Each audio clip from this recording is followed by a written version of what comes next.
In the meantime, there is news happening in downtown Albany right now, because tomorrow Governor Cuomo is going to deliver his State of the State address.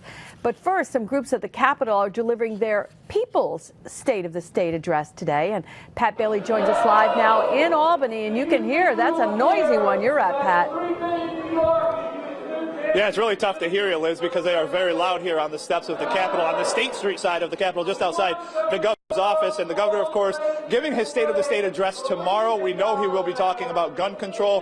He'll be talking about how Hurricane Sandy affected New York State in terms of damage and how it may affect New York State in terms of money and recovery. But outside of the Capitol right now, the Hunger Action Network wants to give the governor some suggestions as to what they would like to have him address tomorrow. And number one on their priority is a minimum wage hike. They say they want to see minimum wage go up at least $1.25. That is what the Assembly passed already. But they say a more fair minimum wage would be $10 an hour. And the other thing they said, if they had two priorities, they would want to see the governor address the hunger and the poverty, not just here in the Capital Region, but statewide. But that's what the Hunger Action Network is out here doing right now, trying to get the governor's ear to get their message across. Let's kind of show you what's going on.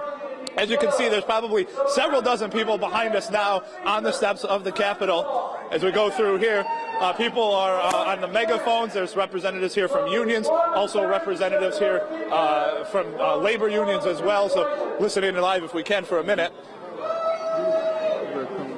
And, of course, it died down now, Liz. But, again, several dozen people out here on the steps of the Capitol, again, wanting to get their message across to the governor, who will give his State of the State address tomorrow. Now, coming up tonight at 5 and 6, we'll talk to some local representatives in both the Assembly and the Senate. Speaking of the State of the State, what they would like to see the governor addressing the State of the State is, again, tomorrow at 1:30. Everybody expecting to hear the governor's comments. But for now, we are live at the New York State Capitol. Pat Bailey, CBS 6 News.